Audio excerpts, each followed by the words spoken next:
Trademark kwa lugha ya Kiswahili ni nembo. Nembo huwa zinatumika mara nyingi sana kutofautisha bidhaa ya mtu mmoja na bidhaa ya mtu mwingine. Ukisajili nembo yako, unaweza ukawa una nembo ambayo unatumia kuuza biashara yako au huduma yako au bidhaa yako.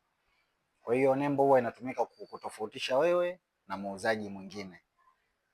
Kwa mfano kwenye hii dunia ya sasa hivi ambavyo tunatumia brand nyingi sana, kwa mfano Wasafi, unatumia brand ya aina yoyote, unatumia Mo, nembo zinatumika kuonyesha ubora wa bidhaa moja na kuitofautisha na bidhaa nyingine.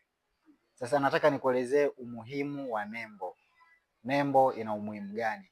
Umuhimu wa kwanza wa nembo ni kuonyesha chimbuko la bidhaa au chanzo cha bidhaa yenyewe. Kwa mfano wote tunaelewa kuna maji yanaitwa Kilimanjaro.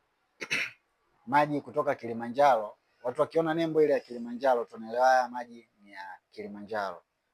Kuna Dew Drop, ukiona tu maji yameandikwa Dew Drop unaelewa haya maji yanatoka sehemu fulani na tunayaamini.